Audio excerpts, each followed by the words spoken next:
سب سے پہلے یہ واضح کرنا ضروری ہے کہ یہ آڈیو مصنوعی ذہانت یعنی AI سے تیار کی گئی ہے، اس لیے اس میں غلطیوں کا امکان موجود ہے۔ جی تو آج ہم ایک نئی کتاب پر بات چیت شروع کر رہے ہیں۔ جی کتاب کا نام ہے پاکستان طوفان کے مرکز میں۔ پاکستان دی آئی آف دا اسٹورم۔ بالکل، اور ہمارا ارادہ ہے کہ آنے والی گفتگو میں اس کتاب کا باب بباب جائزہ لیا جائے۔ جی یہ ایک دلچسپ سفر ہوگا۔ تو آج اس کے دیباچے اور تعارف سے ہی شروع کرتے ہیں۔ جی کتاب کا آغاز ایک ایسے جملے سے ہوتا ہے جی جو واقعی سوچنے پر مجبور کر دیتا ہے۔ بہت گہرا جملہ ہے۔ جی ہاں، اس میں لکھا ہے کہ جو پاکستانی 1947 میں آزادی کے وقت زندہ تھے، اگر وہ یہ سوچیں کہ انہوں نے اپنی پوری زندگی ایک طوفان کے مرکز میں گزاری ہے تو انہیں معاف کیا جا سکتا ہے۔ واہ، مطلب پوری زندگی ایک بحران میں، یہ تو بہت ہی آپ کہہ سکتے ہیں کہ سنگین تصویر کشی ہے۔ جی اور یہ صرف ایک شاعرانہ جملہ نہیں ہے، یہ اصل میں کتاب کی مرکزی دلیل ہے۔ اچھا، مصنف کا نقطہ یہی ہے کہ پاکستان اپنی پیدائش سے ہی اندرونی اور بیرونی بحرانوں کا ایک نہ ختم ہونے والا سلسلہ دیکھتا آیا ہے۔ صحیح۔ چاہے وہ انڈیا کے ساتھ تعلقات ہوں، امریکہ کا کردار ہو یا ملک کے اندر سیاسی عدم استحکام، یہ جملہ ایک طرح سے سٹیج سیٹ کرتا ہے کہ ہم ایک ایسے ملک کی کہانی پڑھنے جا رہے ہیں جسے کبھی سکون نصیب نہیں ہوا۔ اور یہ مصنف جو ایک مغربی صحافی ہیں، ان کا مقصد کیا ہے؟ ان کا مقصد ہے کہ وہ علمی کتابوں کی خشکی اور اخباری رپورٹنگ کی آپ کہہ لیں سطحیت کے درمیان جو خلا ہے اسے پر کر سکیں۔ اچھا، تو ہدف وہ لوگ ہیں جو پاکستان کو گہرائی میں سمجھنا چاہتے ہیں لیکن شاید پہلے سے زیادہ نہیں جانتے۔ بالکل، اور وہ یہ بات بہت واضح طور پر کہتے ہیں کہ یہ کتاب بنیادی طور پر غیر پاکستانیوں کے لیے لکھی گئی ہے۔ غیر پاکستانیوں کے لیے؟ جی، کیونکہ ان کا خیال ہے کہ باخبر پاکستانی ان موضوعات سے تو پہلے ہی واقف ہوں گے۔ یہ تو دلچسپ بات ہے۔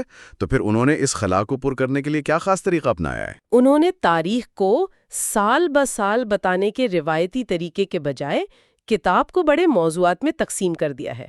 اچھا، جیسے کہ؟ جیسے کشمیر پر ایک پورا باب، ایٹم بم کے سفر پر ایک الگ باب، اور اسی طرح جمہوریت اور اسلامائزیشن پر الگ الگ بات کی گئی ہے۔ یہ تو واقعی ایک منفرد انداز ہے۔ بالکل منفرد، اور یہ اہم اس لیے ہے کیونکہ یہ دکھاتا ہے کہ پاکستان کی تاریخ کوئی سیدھی لکیر نہیں ہے۔ کشمیر کا مسئلہ 1947 میں بھی اتنا ہی اہم تھا جتنا آج ہے، تو یہ کتاب دکھاتی ہے کہ یہ طوفان مستقل ہیں، وقت کے ساتھ بس ان کی شکل بدلتی رہتی ہے۔ مطلب قاری ہر مسئلے کی جڑ اور اس کے پھیلاؤ کو ایک ساتھ سمجھ پاتا ہے۔ جی، لیکن اس کا ایک نقصان یہ نہیں ہو سکتا کہ جو پاکستان کی تاریخ سے بالکل واقف نہیں، وہ واقعات کی ترتیب میں تھوڑا الجھ جائے؟ یہ بہت اچھا سوال ہے، اور مصنف خود یہ مانتے ہیں کہ یہ خطرہ موجود ہے۔ اچھا، تاریخ کے ٹائم لائن کو رٹنے سے زیادہ؟ بالکل، ان کے نزدیک یہ سمجھنا زیادہ اہم ہے کہ کشمیر کا مسئلہ کیوں حل نہیں ہوا، بجائے اس کے کہ صرف جنگوں کی تاریخیں یاد کی جائے۔ تو اس تعارف سے یہ واضح ہوتا ہے کہ یہ کتاب پاکستان کو ایک ایسے ملک کے طور پر پیش کرتی ہے جو اپنی پیدائش سے ہی بحرانوں کا شکار رہا ہے۔ جی، اور مصنف کا یہ موضوعاتی انداز ان پیچیدہ مسائل کی جڑوں تک پہنچنے کی ایک کوشش ہے۔ بالکل، اور یہیں پر ایک بہت اہم سوال پیدا ہوتا ہے جو مصنف نے خود اٹھایا ہے۔ وہ کیا ہے؟ وہ کہتے ہیں کہ یہ کتاب باہر والوں کے لیے ہے۔ تو سوچنے کی بات یہ ہے کہ جب کوئی بیانیہ خاص طور پر باہر والوں کے لیے لکھا جاتا ہے تو وہ طوفان کے اندر رہنے والوں کی اپنی سمجھ کو کیسے متاثر کرتا ہے؟ یہ تو بہت گہرا سوال ہے۔ اور اس ترجمانی کے عمل میں کیا چیز حاصل ہوتی ہے اور کیا کھو جاتی ہے؟ یہ ایک ایسا سوال ہے جو شاید ہمیں کتاب کے ہر باب کو پڑھتے ہوئے اپنے ذہن میں رکھنا چاہیے۔ تو کتاب پر ہمارے گفتگو کے سفر کو آگے بڑھاتے ہوئے آج ہم پہلے باب کا جائزہ لیں گے جس کا عنوان ہے مشرف کا چیلنج۔ جی، اور یہ باب اصل میں پاکستان کی تاریخ کے ایک ایسے نازک موڑ کی کہانی سناتا ہے جب 11 ستمبر کے حملوں نے جنرل مشرف اور پورے ملک کو ایک ایسے دوراہے پر لا کھڑا کیا جہاں سے کوئی بھی راستہ آسان نہیں تھا۔ بالکل، اور اس باب کی خوبصورتی یہ ہے کہ یہ صرف ایک فوجی حکمران کے ایک فیصلے کی کہانی نہیں ہے۔ صحیح، یہ ان گہری لہروں کا تجزیہ کرتا ہے جو پاکستان کے سماج، سیاست اور مذہب کے اندر آپ کہہ لیں کہ کئی دہائیوں سے چل رہی تھیں۔ شدت پسندی کی جڑیں کہاں ہیں؟ جدیدیت پسندوں اور بنیاد پرستوں کے بیچ جو پرانی لڑائی چلتی آ رہی ہے وہ کیا ہے؟ اور سب سے اہم، ریاست کے اپنے ادارے جیسے فوج اور ISI وہ اس پوری تصویر میں کہاں کھڑے تھے؟ مشرف کو ان سب کا سامنا ایک ساتھ کرنا پڑا۔ تو آئیے اسی سب سے بڑے دھچکے سے بات شروع کرتے ہیں جس نے دنیا کو ہلا کر رکھ دیا تھا۔ 11 ستمبر 2001 جی، وجودی بحران تھا۔ ایک طرف امریکہ تھا جو غصے میں تھا، اور دوسری طرف افغانستان میں طالبان کی حکومت جسے پاکستان اپنا ایک اہم اثاثہ سمجھتا تھا۔ جی، اور یہاں یہ اثاثہ کا لفظ بہت اہم ہے۔ مشرف اور پاکستانی اسٹیبلشمنٹ طالبان کو اسٹریٹجک گہرائی یعنی اسٹریٹجک ڈیپتھ کے نظریے سے دیکھتے تھے۔ اچھا، آسان لفظوں میں ان کا خیال تھا کہ کابل میں ایک دوست پشتون اکثریت حکومت پاکستان کے مفاد میں ہے۔ اس سے پاکستان کو اپنی مشرقی سرحد یعنی بھارت پر پوری توجہ مرکوز رکھنے میں مدد ملتی تھی۔ یہ ایک آپ کہہ لیں کہ طویل مدتی پالیسی تھی۔ لیکن 9/11 نے اس پوری بساط کو ایک ہی دن میں الٹ دیا۔ مشرف کے پاس اچانک امریکی وزیر خارجہ کولن پاول کی کال آتی ہے اور پیغام بہت واضح ہوتا ہے کہ آپ یا تو You are either with us or against us۔ جی بالکل، آپ یا تو ہمارے ساتھ ہیں یا ہمارے خلاف، بیچ کا کوئی راستہ نہیں تھا۔ اور مشرف کو یہ اندازہ لگانے میں دیر نہیں لگی کہ اگر پاکستان نے امریکہ کا ساتھ نہ دیا تو اس کے نتائج تباہ کن ہو سکتے ہیں۔ امریکہ طالبان حکومت کو ختم کرنے کے لیے پرعزم تھا، اور اگر پاکستان اس راستے میں رکاوٹ بنتا تو شاید وہ خود بھی امریکی غصے کا نشانہ بن جاتا۔ تو انہوں نے ایک بہت بڑا اور پاکستان کے اندر انتہائی غیر مقبول فیصلہ کیا، امریکہ کا ساتھ دینے کا۔ اور یہیں سے اصل کہانی شروع ہوتی ہے۔ یہ فیصلہ صرف ایک جیو پولیٹیکل چال نہیں تھی، اس نے پاکستان کے اندر ایک طوفان برپا کر دیا۔ بالکل، سڑکوں پر لاکھوں لوگ نکل آئے، مظاہرے شروع ہو گئے، اور امریکہ کا جو یار ہے غدار ہے کہ نعرے گونجنے لگے۔ بالکل۔ اس رد عمل کو سمجھنے کے لیے کتاب ایک بہت ہی دلچسپ مثال دیتی ہے، ایک 25 سالہ مدرسے کے طالب علم محمد علی کی۔ وہ ان ہزاروں نوجوانوں میں سے ایک تھا جو امریکہ مخالف مظاہروں میں پیش تھے۔ اچھا، اس کی کہانی اس پوری نسل کی ذہنیت کو سمجھنے میں بہت مدد دیتی ہے۔ محمد علی کی کہانی میں ایسی کیا خاص بات ہے؟ یہ صرف ایک فرد کی کہانی نہیں لگتی، بلکہ یہ اس پوری نسل کی کہانی ہے جو شاید ریاست کی ناکامی کی وجہ سے مدرسوں کے نظام میں پلی بڑھی۔ کیا میں صحیح سمجھ رہی ہوں؟ آپ نے بالکل صحیح نقطہ پکڑا ہے۔ علی کی کہانی اس لیے اہم ہے کیونکہ وہ اس نظام کی پیداوار ہے۔ 6 سال کی عمر میں اس کے غریب کسان خاندان نے اسے مفت تعلیم، کھانے اور چھت کے لیے ایک مدرسے کے حوالے کر دیا۔ اگلے کئی سالوں تک اس کی دنیا صرف قرآن، نماز اور ان مولاؤں کے خطبوں تک محدود رہی جو امریکہ اور اسرائیل کو اسلام کا سب سے بڑا دشمن قرار دیتے تھے۔ اس کی نظر میں پاکستان کے حکمران ہمیشہ سے غدار تھے، جنہوں نے اسلام کو چھوڑ کر مغرب کی غلامی قبول کر لی تھی۔ تو اس کے لیے مشرف کا فیصلہ کوئی نئی بات نہیں تھی، بلکہ یہ اسی غداری کے سلسلے کی ایک اور کڑی تھی۔ بالکل، اور یہ صرف علی کی کہانی نہیں تھی۔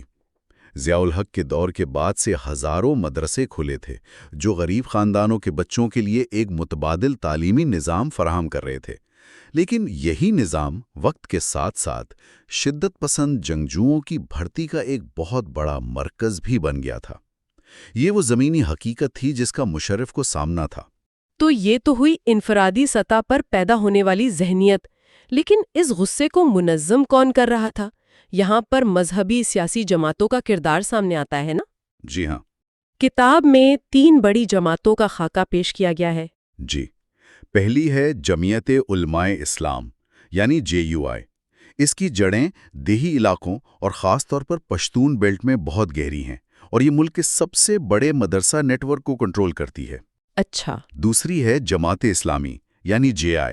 یہ شہری متوسط طبقے میں زیادہ مقبول ہے، ایک بہت منظم اور نظریاتی جماعت ہے، لیکن ستم ظریفی یہ ہے کہ انتخابات میں سے کبھی بڑی کامیابی نہیں ملی۔ اور تیسری؟ کتاب کے مطابق بار بار کی انتخابی ناکامیوں کے بعد یہ ایک سیاسی جماعت سے زیادہ ایک پریشر گروپ بن کر رہ گئی ہے۔ تو ایک جماعت دیہاتی اور قبائلی ہے، دوسری شہری اور نظریاتی، اور تیسری اب صرف ایک پریشر گروپ ہے۔ یہ تینوں مل کر بھی قومی سطح پر تو کمزور ہیں، لیکن سڑکوں پر طوفان کھڑا کر سکتی ہیں۔ تو کیا مشرف نے ان کی محدود انتخابی کامیابی کی وجہ سے ان کی اسٹریٹ پاور کو کم سمجھا؟ شاید یہی ان کا سب سے بڑا حساب تھا۔ کتاب کے مطابق مشرف کا خیال تھا کہ زیادہ تر پاکستانی عملیت پسند ہیں، وہ طالبان کی اسلام کی سخت تشریح کو پسند نہیں کرتے، اور اسامہ بن لادن کے لیے تھوڑی بہت ہمدردی کے باوجود وہ اپنے روزمرہ کے طرز زندگی، اپنی ملازمتوں اور اپنے بچوں کے مستقبل کو خطرے میں نہیں ڈالیں گے۔ وہ ایک طرح سے یہ شرط لگا رہے تھے کہ عوام کا عملی رویہ مذہبی جذبات پر غالب آئے گا۔ لیکن کیا یہ ایک بہت بڑا جوا نہیں تھا؟ کیا وہ واقعی اپنے ملک کی مذہبی نبض کو ٹھیک سے سمجھ پائے تھے؟ کتاب کہتی ہے کہ یہ ایک بہت بڑا جوا تھا، اور اس جوئے کو سمجھنے کے لیے ہمیں اس تاریخی کشمکش کو دیکھنا ہوگا جو پاکستان کی بنیاد میں موجود ہے، جدیدیت پسندوں اور بنیاد پرستوں کی لڑائی۔ اچھا، یہ چیلنج مشرف کے دور میں پیدا نہیں ہوا تھا، یہ پاکستان کی پیدائش سے بھی پرانی بحث ہے۔ یہ بات بہت دلچسپ ہے۔ یعنی کتاب کا بڑا نقطہ یہ نہیں کہ مشرف نے 9/11 پر کیا فیصلہ کیا، بلکہ یہ کہ پاکستان کی 50 سالہ تاریخ اس ایک فیصلے میں سمٹ کر آ گئی تھی۔ بالکل یہی بات ہے۔ ایک طرف محمد علی جناح جیسے جدیدیت پسند رہنما تھے جو ایک مغربی تعلیمی یافتہ وکیل تھے۔ جی، ان کا ویژن ایک ایسی جدید مسلم ریاست کا تھا جہاں اسلام کے اصول، انصاف، مساوات اور ترقی پسندی کے ساتھ ہم آہنگ ہوں۔ ان کی 11 اگست 1947 کی مشہور تقریر، جس میں انہوں نے کہا تھا کہ ریاست کا شہریوں کے مذہب سے کوئی تعلق نہیں ہوگا، اسی ویژن کا ثبوت ہے۔ اور دوسری طرف وہ بنیاد پرست علماء تھے جو جناح کو کافر اعظم تو نہیں کہتے تھے، لیکن انہیں ایک ایسا لیڈر ضرور سمجھتے تھے جو اسلام کو ٹھیک سے نہیں جانتا۔ وہ ایک ایسی ریاست چاہتے تھے جہاں شریعت کا مکمل نفاذ ہو۔ وہ پاکستان کو ایک تھیوکریسی بنانا چاہتے تھے۔ صحیح۔ اور پاکستان کی پوری تاریخ اسی کھینچا تانی کی کہانی ہے۔ ایوب خان آئے، انہوں نے کھل کر علماء کی مخالفت کی اور جدیدیت کو فروغ دیا۔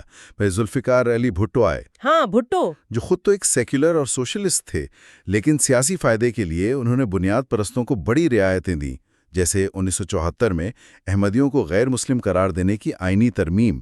یہ ایک بہت بڑا موڑ تھا۔ اور پھر جنرل ضیاء الحق کا دور آیا جس نے سب کچھ بدل دیا۔ ضیاء کی اسلامائزیشن صرف قانون بدلنے کا نام نہیں تھا، اس نے ریاست کی رگوں میں ایک خاص قسم کی مذہبی سوچ داخل کر دی۔ جج، بیوروکریٹ اور فوجی افسر سب اس نظریے سے متاثر ہوئے۔ یعنی ہر ادارے میں عدلیہ، سول سروس اور تعلیمی نظام میں بنیاد پرستوں کو گہری جڑیں ملیں۔ یہ وہ وراثت تھی جو مشرف کو ملی تھی۔ تو اس تمام پس منظر کو سامنے رکھتے ہوئے مشرف نے خود کو ایک واضح جدیدیت پسند کے طور پر پیش کیا۔ کتاب میں کچھ دلچسپ قصوں کا ذکر ہے، جیسے ان کا اپنے کتوں سے پیار، وسکی پینا یا تاش کھیلنا۔ جی، یہ چیزیں انہوں نے بنیاد پرستوں سے خود کو واضح طور پر الگ دکھانے کے لیے استعمال کی۔ جی، وہ صرف ذاتی زندگی میں ہی نہیں بلکہ پالیسی سطح پر بھی یہ کوشش کر رہے تھے۔ انہوں نے توہین رسالت کے قانون میں اصلاحات کی کوشش کی، حالانکہ مذہبی جماعتوں کے شدید دباؤ کے بعد انہیں فوراً پیچھے ہٹنا پڑا۔ اچھا، لیکن ان کی جون 2001 کی علماء سے کی گئی تقریر غیر معمولی تھی۔ انہوں نے کہا، ہم دنیا میں رواداری کی بات کرتے ہیں لیکن اندرون ملک ایک دوسرے کی مسجدیں جلاتے ہیں۔ ہم دہشت گردی کی مذمت کرتے ہیں لیکن ہماری اپنی سرزمین پر دہشت گرد تنظیمیں موجود ہیں۔ یہ ایک ایسا سچ تھا جو اس سے پہلے کسی پاکستانی حکمران نے اتنی بے باکی سے نہیں کہا تھا۔ لیکن کہنے اور کرنے میں فرق تھا، ان کی طاقت کی بھی حدود تھیں۔ کتاب بتاتی ہے کہ ہتھیاروں سے پاک کرنے کی مہم یعنی ڈی ویپنائزیشن ڈرائیو بڑی حد تک ناکام رہی۔ کیوں؟ کیونکہ وہ شدت پسند گروہوں کے ساتھ براہ راست تصادم سے ڈرتے تھے۔ وہ ایک لکیر کھینچنا چاہتے تھے لیکن اس لکیر کو سختی سے نافذ کرنے سے ہچکچاتے تھے۔ اچھا۔ اور ایک اور محاذ تھا جہاں وہ لڑ رہے تھے، اور وہ تھا فرقہ واریت کا، خاص طور پر شیعہ اور سنی برادریوں کے درمیان تشدد۔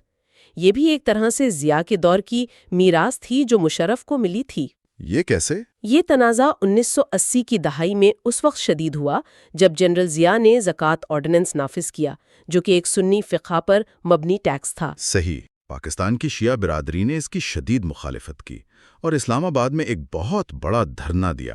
ضیاء کو پیچھے ہٹنا پڑا اور شیعوں کو اس ٹیکس سے استثناء دینا پڑا۔ اس پر سنی برادری میں شدید غصہ پھیلا اور وہیں سے سپاہ صحابہ جیسی سنی شدت پسند تنظیموں اور دوسری طرف شیعہ عسکریت پسند تنظیموں کا جنم ہوا۔ اور اس کے بعد سے جو تشدد کا سلسلہ شروع ہوا اس میں ہزاروں جانیں گئیں۔ مشرف نے اس تشدد کو ختم کرنے کا عزم تو کیا، لیکن یہ مسئلہ تب تک بہت گہرا اور پیچیدہ ہو چکا تھا۔ اگر ہم ان تمام چیلنجز کو دیکھیں، عوامی غصہ، مذہبی جماعتیں، تاریخی تقسیم، فرقہ واریت، تو شاید مشرف کے لیے سب سے بڑا چیلنج خود ریاست کے اندر سے تھا۔ مطلب پاکستان کی سب سے طاقتور انٹیلیجنس ایجنسی ISI کے کئی دہائیوں سے طالبان اور کشمیر میں لڑنے والی عسکریت پسند تنظیموں کے ساتھ گہرے تعلقات تھے۔ یہ تو ایک بہت ہی بڑا تضاد ہے کہ ملک کا سربراہ امریکہ کے ساتھ کھڑا ہونے کا وعدہ کر رہا ہے اور اس کی اپنی سب سے طاقتور ایجنسی انہی گروہوں کی حامی ہے جن کے خلاف امریکہ جنگ کر رہا ہے۔ 11/11 کے بعد یہ ڈبل گیم کیسے ممکن تھا؟ یہی سب سے بڑا سوال تھا۔ 11/11 کے بعد یہ دوگلی پالیسی چلانا ناممکن ہو گیا تھا۔ کتاب میں ایک بہت ہی ڈرامائی واقعے کا ذکر ہے۔ اچھا۔ مشرف امریکہ کو حمایت کا یقین دلا چکے تھے، لیکن ان کے ISI chief lieutenant general Mahmood Ahmed Kandahar جا کر طالبان کے رہنما ملا عمر کو یہ یقین دلا رہے تھے کہ پاکستان ان کے ساتھ کھڑا ہے۔ یہ تو سیدھا سیدھا حکم عدولی ہے۔ بالکل۔ اور جب مشرف کو اس کا علم ہوا تو انہوں نے ایک فیصلہ کن قدم اٹھایا۔ انہوں نے جنرل محمود کو فوری طور پر برطرف کر دیا۔ یہ ایک واضح پیغام تھا کہ اب پرانی پالیسی نہیں چلے گی اور فوج میں کوئی بھی ان کے فیصلے کو چیلنج نہیں کر سکتا۔ یہ مشرف کی نئی پالیسی کو نافذ کرنے کی طرف پہلا اور سب سے اہم قدم تھا۔ اور اس کے بعد جنوری 2002 میں ان کی وہ تاریخی تقریر ہوئی جس کا ذکر آج بھی ہوتا ہے۔ جی، اس تقریر میں انہوں نے پہلی بار کھلے عام پاکستان میں موجود شدت پسند تنظیموں کا نام لیا اور لشکر طیبہ اور جیش محمد جیسی بڑی تنظیموں پر پابندی عائد کر دی۔ یہ ایک بہت بڑا قدم تھا، لیکن یہاں ایک دلچسپ نکتہ یہ ہے کہ انہوں نے حزب المجاہدین جیسی کچھ تنظیموں کو ہاتھ نہیں لگایا جو بنیادی طور پر کشمیر میں سرگرم تھی۔ تو اس کا کیا مطلب ہوا؟ کیا وہ ایک مکمل یو ٹرن نہیں لے رہے تھے بلکہ ایک نازک توازن قائم کرنے کی کوشش کر رہے تھے؟ بالکل۔ یہ ظاہر کرتا ہے کہ وہ کشمیر کی شورش کو مکمل طور پر ترک نہیں کرنا چاہتے تھے۔ وہ امریکہ کو یہ دکھانا چاہتے تھے کہ وہ دہشت گردی کے خلاف ہیں، لیکن ساتھ ہی بھارت کے خلاف اپنے اسٹریٹجک اثاثوں کو بھی مکمل طور پر ختم نہیں کرنا چاہتے تھے۔ یہ ایک ایسی دو دھاری تلوار پر چلنے کے مترادف تھا جہاں ایک طرف امریکہ کا دباؤ تھا اور دوسری طرف اپنے ملک کے شدت پسند اور اپنی ہی اسٹیبلشمنٹ کے کچھ عناصر۔ تو خلاصہ یہ ہے کہ پہلا باب مشرف کو ایک ایسے رہنما کے طور پر پیش کرتا ہے جو ایک ہی وقت میں کئی محاذوں پر لڑ رہا تھا: بین الاقوامی دباؤ، داخلی شدت پسندی، پاکستان کی گہری تاریخی اور سیاسی تقسیم، اور سب سے بڑھ کر خود اپنی ریاست کے طاقتور اداروں کے اندر سے مزاحمت۔ یہ ایک بہت ہی پیچیدہ تصویر ہے۔ بہت پیچیدہ، اور یہ باب آخر میں ایک بہت گہرا سوال چھوڑ جاتا ہے جو سننے والوں کے لیے بھی سوچنے کے قابل ہے۔ مشرف، جو خود ایک فوجی حکمران تھے، ایک جدیدیت پسند ایجنڈے کو آگے بڑھا رہے تھے، لیکن وہ جن پالیسیوں کو بدلنے کی کوشش کر رہے تھے ان میں سے زیادہ تر ایک پچھلے فوجی حکمران یعنی جنرل ضیاء الحق کی قائم کردہ تھیں۔ اس سے یہ بنیادی سوال پیدا ہوتا ہے کہ کیا کوئی ایسا نظام جو خود غیر آئینی طریقوں سے اقتدار میں آئے واقعی ملک میں دیرپا جمہوری اور حقیقی اصلاحات لا سکتا ہے؟ یہ ایک بہت اہم سوال ہے اور شاید اسی سوال کا جواب ہمیں اگلے ابواب میں ملے گا، کیونکہ یہ ہمیں براہ راست اس طرف لے جاتا ہے کہ مشرف آخر اقتدار میں آئے ہی کیسے تھے۔ آئیے ذرا تصور کریں، 12 اکتوبر 1999 ایک کمرشل پرواز ہے، ہزاروں فٹ کی بلندی پر سری لنکا سے پاکستان آ رہی ہیں، اور اس پرواز میں ملک کا آرمی چیف سفر کر رہا ہے۔ جی، اور زمین پر ملک کا وزیر اعظم ایک ایسا فیصلہ کرنے والا ہے جو تاریخ کا رخ بدل دے گا۔ وہ اپنے آرمی چیف کو دوران پرواز ہی برطرف کرنے کا منصوبہ بنا رہا ہے۔ یہ کسی فلم کا سین نہیں لگتا؟ بالکل، لیکن یہ وہ حقیقت تھی جس نے پاکستان میں آپ کہیں چوتھی فوجی بغاوت کی بنیاد رکھی۔ اور دیکھیں، یہ کوئی اچانک غصے میں لیا گیا فیصلہ نہیں تھا۔ اس کے پیچھے مہینوں کی کشیدگی تھی، بد اعتمادی تھی اور طاقت کی ایک ایسی جنگ تھی جس کی جڑیں کارگل تنازع تک جاتی تھی۔ اچھا، کارگل والا معاملہ۔ جی، جب وزیر اعظم نواز شریف نے امریکی دباؤ پر فوج کو واپس بلانے کا حکم دیا تو فوج اور خاص طور پر جنرل پرویز مشرف نے اسے ایک بہت بڑی یوں سمجھے رسوائی اور دھوکہ دہی کے طور پر دیکھا۔ تو اعتماد تو وہیں ختم ہو گیا تھا۔ بالکل، اس کے بعد سے دونوں کے درمیان وہ رشتہ رہا ہی نہیں اور الزام تراشی کا ایک نا ختم ہونے والا سلسلہ شروع ہو گیا تھا۔ تو آج ہم صرف واقعات کی ٹائم لائن نہیں دہرائیں گے، ہم اس گتھی کو سلجھانے کی کوشش کریں گے کہ آخر یہ سب کچھ ہوا کیسے، وہ کون سے غلط اندازے تھے، وہ کون سی نفسیاتی وجوہات تھیں جس نے ایک منتخب وزیر اعظم کو اتنا بڑا خطرہ مول لینے پر مجبور کیا اور فوج کو بغاوت پر اکسا دیا۔ اچھا، تو اس بغاوت والے دن تک پہنچنے سے پہلے اس وقت کے سیاسی ماحول کو سمجھنا بہت ضروری ہے۔ نواز شریف اپنے دوسرے دور حکومت میں تھے اور ان کے پاس پارلیمنٹ میں بھاری اکثریت تھی، یعنی وہ ناقابل شکست لگ رہے تھے۔ ناقابل شکست سے بھی کچھ بڑھ کر ایسا لگتا تھا کہ وہ اپنے راستے میں آنے والی ہر رکاوٹ کو ہٹا رہے تھے۔ بالکل، انہوں نے ایک ایک کر کے ان تمام اداروں کو کمزور کیا جو ان کے اختیار کو چیلنج کر سکتے تھے۔ مثال کے طور پر انہوں نے صدر فاروق لغاری کو استعفیٰ دینے پر مجبور کیا۔ اور ان کی جگہ کون آیا؟ ان کی جگہ ایک پرانے وفادار ساتھی رفیق تاڑر کو صدر بنا دیا۔ پھر آئین میں وہ مشہور 13ویں ترمیم کی جس کے ذریعے صدر کا حکومت برطرف کرنے کا اختیار ہی ختم کر دیا۔ یعنی وہ اختیار جو ماضی میں خود ان کی اور بینظیر بھٹو کی حکومتوں کو گھر بھیجنے کے لیے استعمال ہوا تھا، انہوں نے اس کا ہی خاتمہ کر دیا۔ جی بالکل، اور بات یہیں نہیں رکی، عدلیہ پر شدید دباؤ ڈالا گیا، یہاں تک کہ سپریم کورٹ پر ان کے حامیوں نے حملہ تک کیا۔ اور پھر انہوں نے اپنی سب سے بڑی سیاسی حریف بینظیر بھٹو کو بدعنوانی کے الزامات میں سزا دلوا کر ان کے لیے سیاست کے دروازے تقریباً بند کر دیے۔ تو ان سب اقدامات کو ملا کر دیکھیں تو ایک ہی تصویر بنتی ہے، ایک ایسا لیڈر جو اپنے سامنے کسی کو کھڑا نہیں دیکھنا چاہتا تھا، ساری طاقت اپنی مٹھی میں کرنا چاہتا تھا۔ جی ہاں، یہ بات تھوڑی عجیب لگتی ہے۔ نواز شریف تو پہلے بھی فوج سے معاملات کر چکے تھے، انہوں نے ایسا کیوں سوچا کہ وہ آرمی چیف کو بدلیں گے اور پوری فوج خاموشی سے ایک نئے سربراہ کو قبول کر لے گی؟ دیکھیں، یہ ایک بہترین سوال ہے۔ کیا یہ خود اعتمادی تھی یا صورتحال کو سمجھنے میں مکمل ناکامی؟ میرا خیال ہے یہ دونوں چیزوں کا امتزاج تھا۔ ایک طرف تو وہ تمام دوسرے اداروں کو جھکانے کے بعد شاید خود کو بہت زیادہ طاقتور سمجھنے لگے تھے۔ اچھا، انہیں لگا کہ فوج بھی دوسرے سرکاری محکموں کی طرح ہی ہے جس کے سربراہ کو وہ جب چاہیں بدل سکتے ہیں۔ دوسری طرف انہوں نے ISI کے سربراہ جنرل ضیاء الدین پر بہت زیادہ انحصار کیا، جنہیں وہ مشرف کی جگہ لانا چاہتے تھے۔ جی، شاید جنرل ضیاء الدین نے انہیں یہ تاثر دیا کہ وہ فوج میں کافی اثر و رسوخ رکھتے ہیں اور اس تبدیلی کو آسانی سے سنبھال لیں گے۔ تو جب ملک کے اندر تقریباً تمام اداروں کو قابو کر لیا گیا تو آخری ہدف فوج اور اس کے سربراہ تھے۔ بالکل، اور یہ اس کہانی کا ایک بہت دلچسپ پہلو ہے۔ انہوں نے صرف اندرونی طور پر ہی نہیں بلکہ بین الاقوامی سطح پر بھی مشرف کو تنہا کرنے کی کوشش کی۔ وہ کیسے؟ انہوں نے اپنے بھائی شہباز شریف کو واشنگٹن بھیجا تاکہ امریکی انتظامیہ کو ممکنہ فوجی بغاوت کے خطرے سے آگاہ کیا جا سکے، اور امریکی حمایت حاصل کرنے کے لیے انہوں نے ایک بہت بڑا کارڈ کھیلا۔ کیا؟ انہوں نے اسامہ بن لادن کو پکڑنے یا مارنے میں مدد کی پیشکش کی۔ یاد رہے کہ یہ 9/11 سے پہلے کا دور تھا، لیکن اسامہ بن لادن تب بھی امریکہ کو مطلوب تھے۔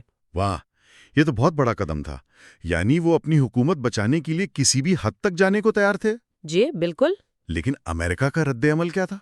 کیا انہوں نے نواز شریف کی کھل کر حمایت کی؟ نہیں، امریکہ نے بہت محتاط رویہ اپنایا۔ انہوں نے بیان تو دیا کہ وہ پاکستان میں آئین اور جمہوریت کی حمایت کرتے ہیں، لیکن انہوں نے کسی ایک شخصیت کا یعنی نواز شریف یا پرویز مشرف کا نام لینے سے گریز کیا۔ یعنی وہ کسی ایک فریق کا ساتھ دیتے ہوئے نظر نہیں آنا چاہتے تھے۔ جی، وہ صورتحال پر نظر رکھے ہوئے تھے لیکن کسی کی پشت پناہی نہیں کر رہے تھے۔ اچھا، تو شریف صاحب تو اپنے پتے کھیل رہے تھے، اس دوران جنرل مشرف کیا کر رہے تھے؟ کیا وہ خاموشی سے یہ سب کچھ دیکھ رہے تھے؟ ہرگز نہیں، وہ بھی اپنے جوابی اقدامات کر رہے تھے۔ انہیں معلوم تھا کہ کیا ہو رہا ہے، ان کے فون ٹیپ کیے جا رہے تھے، ان کی نگرانی ہو رہی تھی۔ اوہ! انہوں نے بھی فوج کے اندر ان جرنیلوں کو سائیڈ لائن کرنا شروع کر دیا جنہیں وہ شریف کا وفادار سمجھتے تھے، مثال کے طور پر corps commander Lahore general Tariq Pervez. اچھا، جو شریف صاحب سے خفیہ ملاقاتیں کر رہے تھے۔ جی، انہیں ان کے عہدے سے ہٹا دیا گیا۔ اسی طرح ایک اور سینئر کور کمانڈر جنرل سلیم حیدر کو بھی ایک غیر اہم عہدے پر بھیج دیا گیا۔ یہ ایک خاموش جنگ تھی جو پردے کے پیچھے لڑی جا رہی تھی۔ اور پھر 12 اکتوبر کا دن آ گیا۔ جنرل مشرف سری لنکا کے دورے سے واپس آ رہے تھے اور نواز شریف نے فیصلہ کیا کہ اب آخری وار کرنے کا وقت ہے۔ جی، یہ منصوبہ کہ انہیں دوران پرواز برطرف کیا جائے، اس کے پیچھے کیا سوچ تھی؟ اس کے پیچھے وقت کا حساب تھا۔ منصوبہ یہ تھا کہ جب مشرف کا طیارہ پاکستانی فضائی حدود میں داخل ہو تو ان کے ریٹائرمنٹ کا اعلان کر دیا جائے اور نئے آرمی چیف جنرل ضیاء الدین فوراً جا کر فوج کی کمان سنبھال لیں۔ یعنی جب تک مشرف کا جہاز زمین پر اترے تب تک سب کچھ بدل چکا ہو۔ بالکل، اور فوج ایک نئے سربراہ کے ماتحت آ چکی ہو۔ اس طرح فوج کو رد عمل ظاہر کرنے کا موقع ہی نہیں ملے گا۔ کاغذ پر تو یہ ایک بہترین منصوبہ لگتا تھا، لیکن یہ منصوبہ بنایا کہاں گیا تھا؟ ذرائع کے مطابق اس منصوبے کو حتمی شکل ابوظہبی جانے والی ایک پرواز پر دی گئی۔ وزیر اعظم کے ساتھ ان کے بیٹے حسین نواز، ان کے تقریر نویس نذیر ناجی اور جنرل ضیاء الدین بھی۔ جی، اور ان کے نامزد کردہ نئے آرمی چیف بھی تھے۔ کہا جاتا ہے کہ جب جنرل ضیاء الدین نے مشرف سے ایک بار بات کرنے کا مشورہ دیا تو شریف نے اسے یہ کہہ کر رد کر دیا اب اس بحث کا وقت گزر چکا ہے، وہ فیصلہ کر چکے تھے۔ تو اسلام آباد واپسی پر شام 5 بجے سرکاری ٹیلی ویژن پر اعلان ہو گیا، general Musharraf retire, general Zia الدین نئے آرمی چیف۔ اس کے بعد جنرل ضیاء الدین آرمی ہیڈ کوارٹر یعنی GHQ پہنچے۔ وہاں کیا ہوا؟ وہاں وہ ہوا جس کی نواز شریف کو بالکل توقع نہیں تھی۔ جب جنرل ضیاء الدین نئے آرمی چیف کے طور پر GHQ پہنچے تو انہیں شدید مزاحمت کا سامنا کرنا پڑا۔ کس کی طرف سے؟ Chief of general staff lieutenant general Mahmood Ahmed اور دوسرے پرنسپل اسٹاف آفیسرز نے ان سے ملنے اور ان کے احکامات ماننے سے صاف انکار کر دیا۔ ملک بھر کے کور کمانڈرز نے فون پر واضح کر دیا کہ وہ جنرل مشرف کے علاوہ کسی اور کو اپنا چیف تسلیم نہیں کریں گے۔ تو یہ نواز شریف کا سب سے بڑا اور مہلک غلط اندازہ تھا۔ جی، وہ فوج کی ادارہ جاتی وفاداری کو سمجھنے میں بری طرح ناکام رہے۔ یہاں پر نواز شریف کا ایک فیصلہ میری سمجھ سے بالاتر ہے۔ جب GHQ نے ان کے نامزد کردہ چیف کو قبول کرنے سے انکار کر دیا تو انہیں پیچھے ہٹ جانا چاہیے تھا یا کوئی اور راستہ سوچنا چاہیے تھا؟ بالکل۔ اس کے بجائے انہوں نے ایک کمرشل فلائٹ کو یرغمال بنانے جیسا انتہائی قدم کیوں اٹھایا؟ اس وقت ان کی ذہنی کیفیت کیا ہوگی؟ یہ وہ نقطہ ہے جہاں سے یہ سیاسی بحران ایک انسانی بحران میں بدل گیا۔ جب جنرل ضیاء الدین نے وزیر اعظم کو فون پر بتایا کہ GHQ نے انہیں قبول کرنے سے انکار کر دیا ہے تو انہوں نے مشورہ دیا کہ اگر مشرف کو ملک سے باہر رکھا جائے تو شاید کچھ گھنٹوں میں فوج نئے حالات کو قبول کر لے۔ یہ تو ایک مایوس کن چال تھی۔ جی، اور نواز شریف نے اس پر عمل کرنے کا فیصلہ کیا۔ انہوں نے سول ایویشن اتھارٹی کے سربراہ امین اللہ چودھری کو فون کیا اور ایک ناقابل یقین حکم دیا۔ کیا؟ پرواز PK 805 جس میں مشرف سمیت تقریباً 200 مسافر سوار تھے کو پاکستان میں کسی بھی ایئرپورٹ پر اترنے کی اجازت نہ دی جائے۔ کیا؟ یعنی ایک کمرشل پرواز کو ایندھن ختم ہونے کے لیے فضا میں چھوڑ دیا جائے؟ جی ہاں، کراچی ایئر ٹریفک کنٹرول یعنی ATC کو حکم دیا گیا کہ طیارے کو کسی اور ملک جیسے بھارت یا مشرق وسطیٰ کی طرف موڑ دیا جائے۔ لیکن پائلٹ کا کیا کہنا تھا؟ پائلٹ کیپٹن ثروت حسین نے بتایا کہ طیارے میں اتنا ایندھن ہی نہیں ہے کہ وہ کسی دوسرے ملک جا سکے۔ جب پائلٹ نے متبادل کے طور پر قریبی ایئرپورٹ نواب شاہ پر اترنے کی اجازت مانگی تو کچھ دیر بعد بتایا گیا کہ نواب شاہ ایئرپورٹ کو بھی بند کر دیا گیا ہے۔ تو اب طیارہ، اس کے مسافر اور عملہ فضا میں ایک قیدی بن چکے تھے۔ بالکل۔ اس وقت پائلٹ اور ATC کے درمیان کیا بات چیت ہو رہی ہوگی، اس کا تصور ہی خوفناک ہے۔ خوش قسمتی سے اس گفتگو کی ریکارڈنگز موجود ہیں۔ جب ATC نے پائلٹ کو بتایا کہ نواب شاہ بھی بند ہے اور آپ کراچی میں نہیں اتر سکتے تو کیپٹن ثروت حسین کا پرسکون لیکن آپ کہیں طنزیہ جواب تھا۔ کیا کہا انہوں نے؟ جناب، ہم صورتحال کو بہت اچھی طرح سمجھ گئے ہیں۔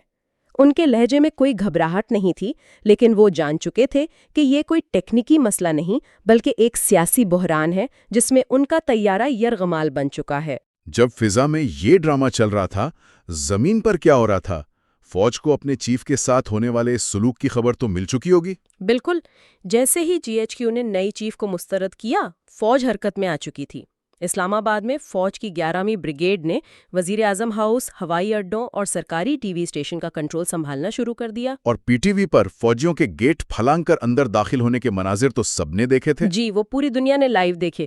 کچھ ہی دیر میں نشریات بند ہو گئیں۔ وزیر اعظم ہاؤس کو بھی گھیرے میں لے لیا گیا، جہاں بعد میں لیفٹیننٹ جنرل محمود نے نواز شریف کا سامنا کیا اور کہا، میں دعا کر رہا تھا کہ نوبت یہاں تک نہ پہنچے۔ تو اب کراچی ایئرپورٹ کے ATC ٹاور میں ایک ناقابل یقینی صورتحال پیدا ہو گئی ہوگی۔ ایک طرف سول حکومت کا حکم ہے کہ جہاز کو اترنے نہ دو، اور دوسری طرف فوج پہنچ رہی ہے۔ جی، یہ بالکل ایک فلمی منظر تھا۔ کراچی کے کور کمانڈر نے ایک بریگیڈیئر کو ATC ٹاور بھیج دیا۔ وہاں موجود عملہ سول حکومت کے سربراہ امین اللہ چودھری کے فون پر ملنے والے احکامات اور اپنے سامنے کھڑے فوجی افسر کے احکامات کے درمیان بری طرح پھنس گیا تھا۔ یہ تو ایک خوفناک مخمصہ تھا کہ کس کا حکم مانا جائے۔ آخرکار فیصلہ کیسے ہوا؟ آخرکار فوج نے ٹاور کا مکمل کنٹرول سنبھال لیا اور پائلٹ کو کراچی اترنے کا حکم دیا۔ لیکن یہاں ایک اور موڑ آیا۔ کیا؟ جب پائلٹ نے جنرل مشرف کو بتایا کہ فوج نے کنٹرول سنبھال لیا ہے اور ہم کراچی اتر رہے ہیں، تو مشرف تذبذب کا شکار ہو گئے۔ انہیں نہیں معلوم تھا کہ آیا یہ ان کے وفاداروں کی طرف سے بغاوت ہے یا انہیں گرفتار کرنے کے لیے کوئی جال بچھایا گیا ہے۔ اچھا، تو انہوں نے کیا کیا؟ انہوں نے اپنے سب سے قابل اعتماد ساتھی کراچی کے کور کمانڈر جنرل عثمانی سے براہ راست بات کرنے پر اصرار کیا۔ اور کیا ان کی بات ہو سکی؟ جی ہاں، جنرل عثمانی خود بھاگ کر ATC ٹاور پہنچے۔ انہوں نے ریڈیو پر جنرل مشرف سے بات کی اور انہیں یقین دلایا کہ ایئرپورٹ مکمل طور پر محفوظ ہے۔ اس تصدیق کے بعد ہی طیارے نے لینڈنگ کی۔ جی، اور جب وہ اترا تو اس میں صرف 7 منٹ کا ایندھن باقی تھا۔ 7 منٹ؟ اگر چند منٹ کی مزید تاخیر ہو جاتی تو طیارہ گر کر تباہ ہو سکتا تھا، جس میں نہ صرف 200 جانیں جاتیں بلکہ شاید پاکستان کی تاریخ کا رخ بھی کچھ اور ہوتا۔ بالکل۔ تو جب ہم ان تمام واقعات کو جوڑ کر دیکھتے ہیں تو یہ ایک منتخب رہنما کے غلط اندازوں، طاقت کے نشے میں کیے گئے فیصلوں اور فوج کی اپنے ادارے اور سربراہ کے ساتھ گہری وفاداری کی ایک پیچیدہ کہانی ہے۔ بالکل۔ نواز شریف نے فوج کو ایک عام سرکاری محکمے کی طرح سمجھنے کی غلطی کی، جبکہ فوج نے اپنے چیف کی اس طرح برطرفی کو پورے ادارے پر حملہ تصور کیا۔ جی، یہ واقعات صرف 2 افراد، نواز شریف اور پرویز مشرف کی ذاتی جنگ نہیں تھے، بلکہ یہ پاکستان کے ریاستی ڈھانچے میں موجود اس بنیادی اور دائمی کشمکش کی عکاسی کرتے ہیں جو سول اور فوجی قیادت کے درمیان دہائیوں سے جاری ہے۔ ہر فریق اپنی بالادستی قائم کرنا چاہتا تھا اور اس تصادم نے بالآخر جمہوری نظام کو پٹری سے اتار دیا۔ جی ہاں۔ آج کی اس گفتگو کے آخر میں ہم سامعین کے لیے ایک سوچ طلب نقطہ چھوڑے جاتے ہیں۔ اس پورے واقعے میں فوج نے اپنے سربراہ کے ساتھ وفاداری نبھائی، نہ کہ ملک کے آئین اور منتخب حکومت کے ساتھ۔ اور غور طلب بات یہ ہے کہ کسی ادارے کی اپنے سربراہ سے وفاداری ریاست سے وفاداری پر کیسے غالب آ سکتی ہے؟ یہ سوال اس دن کے واقعات سے کہیں زیادہ بڑا ہے اور آج بھی پاکستان کے سیاسی منظرنامے پر اس کے اثرات کسی نہ کسی شکل میں محسوس کیے جا سکتے ہیں۔ مسئلہ کشمیر اتنا پیچیدہ کیوں ہے؟ مطلب نصف صدی سے زیادہ گزر گئی، جنگیں ہوئیں، مذاکرات ہوئے، لیکن یہ مسئلہ آج بھی وہیں کا وہیں کھڑا ہے۔ جب ہم اس کے بارے میں سوچتے ہیں تو یہ صرف 2 ملکوں کے درمیان زمین کا ایک ٹکڑا نہیں لگتا، اس کی جڑیں تو تاریخ، شناخت اور فوجی حکمت عملی میں بہت گہری ہیں۔ بالکل، اور آج کی گفتگو کا مقصد کسی ایک موقف کی حمایت کرنا نہیں ہے، بلکہ ہم فراہم کردہ کتاب پاکستان دی آئی آف دی اسٹارم کے 3 باب کی روشنی میں اس کی تاریخی پرتوں کو سمجھنے کی کوشش کریں گے۔ ہم یہ دیکھیں گے کہ اس کتاب کے مطابق یہ تنازع کیسے شروع ہوا، کون سے اہم موڑ آئے اور پھر 1947 سے لے کر 1999 کی کارگل جنگ جیسے واقعات نے اسے کیا شکل دی۔ تو ہمارا مشن صاف ہے، ہم یہ سمجھنے کی کوشش کریں گے کہ تاریخی فیصلوں، سفارتی غلط فہمیوں اور فوجی مہم جوئیوں نے اس مسئلے کو کیسے اتنا الجھا دیا ہے۔ تو آئیے اس باب کی تفصیلات میں اترتے ہیں۔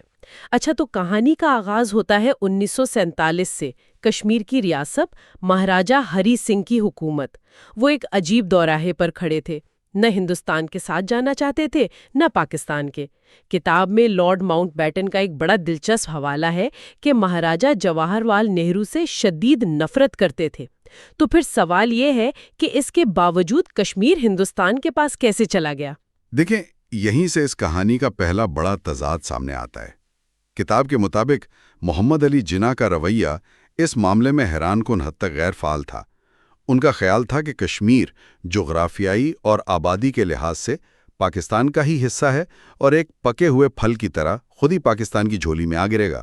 اچھا، تو وہ ایک طرح سے انتظار کر رہے تھے۔ جی، اس کے برعکس کانگریس کی قیادت، خاص طور پر نہرو، وہ کشمیر کے الحاق کے لیے مہینوں سے لابنگ کر رہے تھے، اور اس میں شیخ عبداللہ، جو اس وقت کشمیر کے ایک بہت مقبول لیڈر تھے، ان کے ساتھ نہرو کا اتحاد ایک فیصلہ کن عنصر ثابت ہوا۔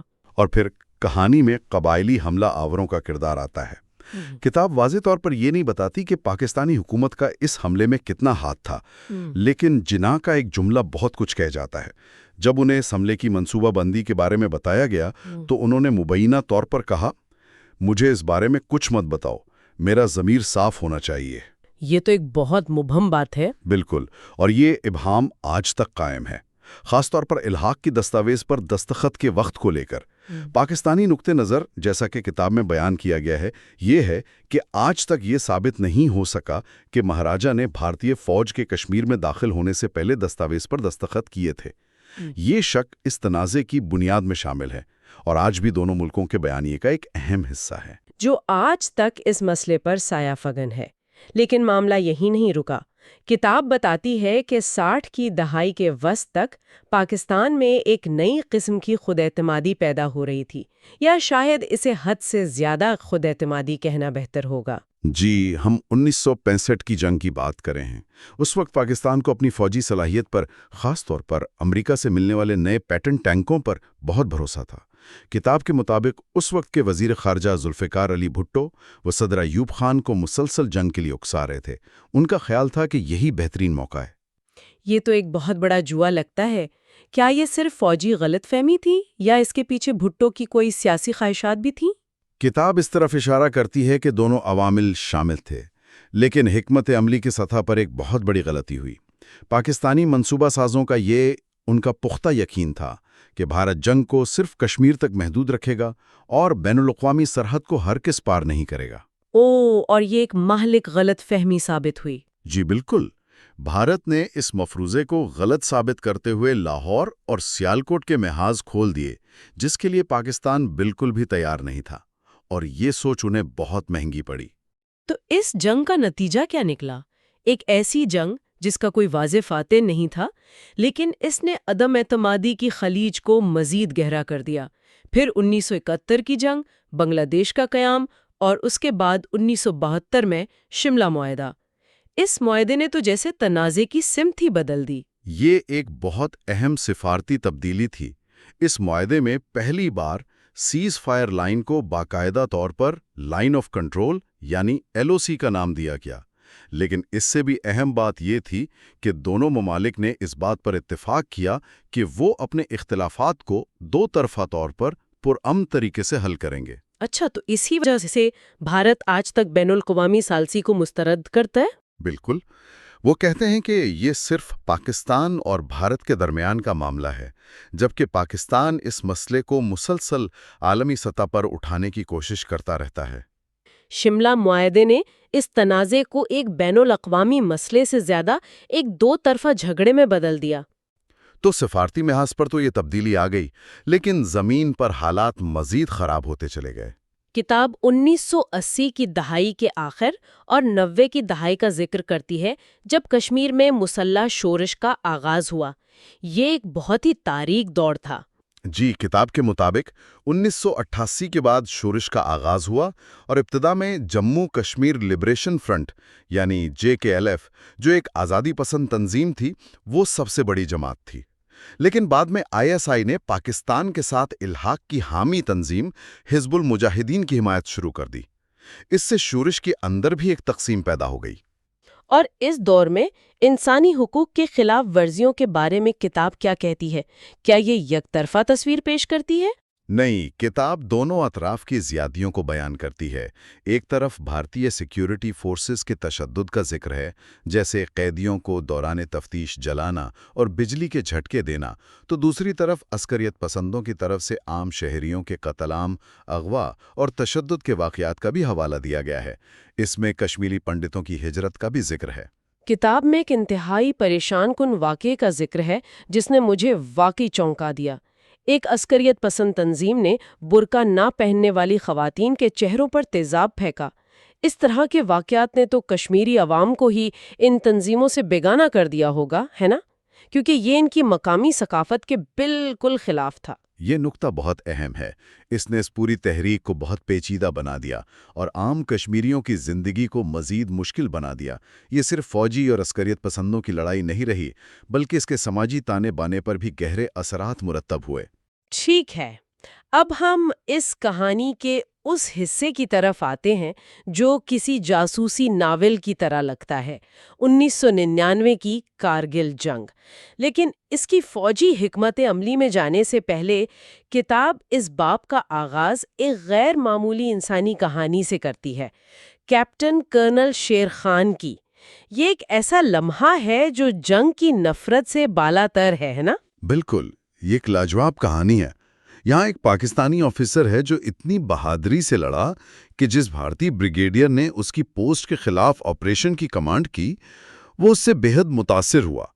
اس نے نہ صرف یہ یقینی بنایا کہ کیپٹن شیر خان کی لاش کا پورا احترام کیا جائے، بلکہ اس نے خود ان کی بہادری کا اعتراف کرتے ہوئے ایک خط لکھا۔ اس خط میں پاکستان کے سب سے بڑے فوجی اعزاز نشان حیدر کی سفارش کی گئی تھی اور اس خط کو ان کی جیب میں رکھ دیا۔ یہ ایک طاقتور مما ہے۔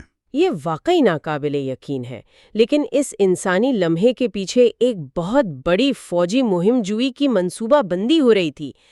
کتاب کے مطابق کارگل کا منصوبہ کیا تھا؟ منصوبہ بظاہر سادہ تھا۔ سردیوں میں بھارتی فوج اونچائی پر اپنی چوکیاں خالی کر دیتی تھی۔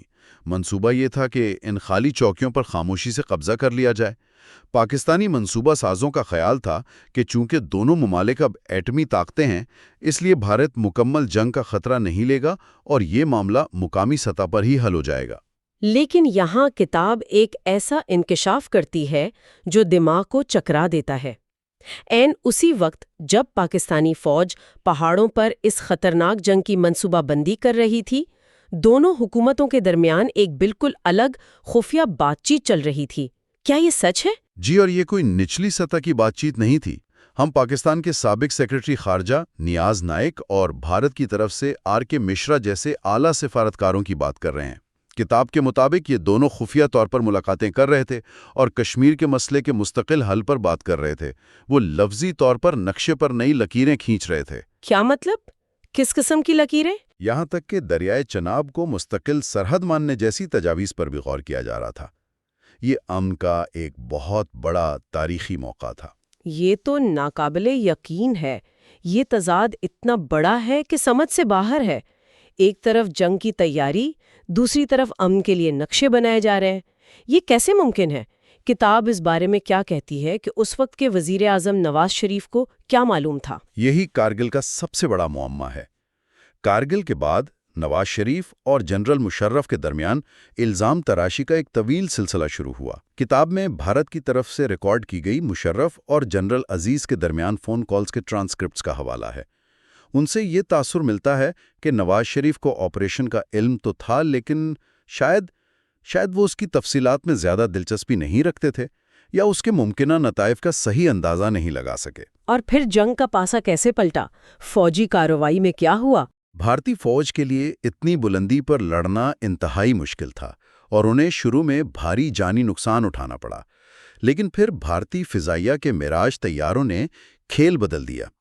انہوں نے پہلی بار لیزر گائیڈڈ بموں کا استعمال کیا اور پاکستانی ٹھکانوں کو انتہائی درستگی سے نشانہ بنایا۔ اور عالمی دباؤ کا بھی کوئی کردار تھا؟ جی، عالمی دباؤ، خاص طور پر امریکی صدر بل کلنٹن کا دباؤ مستقل ہو جائیں۔ مغربی پاکستان کی اسٹیبلشمنٹ کے لیے تو یہ علیحدگی کا اعلان تھا۔ صحیح، اور اسی پس منظر میں 1970 کے انتخابات ہوئے۔ جنہوں نے ملک کو سیاسی طور پر بالکل ہی تقسیم کر دیا۔ جی، مجیب کی عوامی لیگ نے مشرقی پاکستان میں کلین سویپ کیا اور قومی اسمبلی میں واضح اکثریت حاصل کر لی، جبکہ بھٹو کی پیپلز پارٹی مغربی پاکستان کی سب سے بڑی جماعت بن کر ابھری۔ تو انتخابات نے تو ایک واضح مینڈیٹ دے دیا تھا، لیکن بھٹو اکثریت کو تسلیم کرنے پر تیار نہیں تھے۔ تو یہاں سے آپریشن سرچ لائٹ تک بات کیسے پہنچی؟ جب بھٹو نے اسمبلی کے اجلاس کا بائیکاٹ کرنے کی دھمکی دی تو سیاسی بحران گہرا ہو گیا، مذاکرات ناکام ہوئے اور پھر 25 مارچ 1971 کی رات کو فوج نے آپریشن سرچ لائٹ شروع کر دیا۔ یہ ایک فوجی کریک ڈاؤن تھا۔ جی، بغاوت کو کچلنے کے لیے ایک بہت بڑا فوجی کریک ڈاؤن۔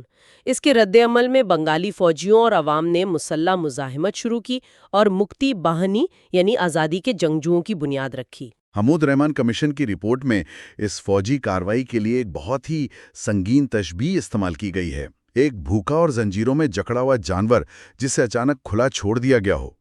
ایک قومی کمیشن کا اپنی ہی فوج کے لیے ایسے الفاظ استعمال کرنا یہ ظاہر کرتا ہے کہ وہ اس ایکشن کو کس قدر تباہ کن سمجھ رہے تھے۔ بالکل، اور اس آپریشن کے بعد لاکھوں پناہ گزینوں نے بھارت میں پناہ لی، جس سے یہ معاملہ ایک بین الاقوامی بحران بن گیا اور بھارت کو براہ راست فوجی مداخلت کا جواز مل گیا۔ جب بھارتی فوج نے مداخلت کی، اس وقت زمینی صورتحال کیا تھی؟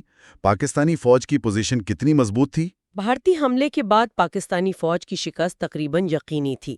وہ ہر لحاظ سے کمزور پوزیشن میں تھے۔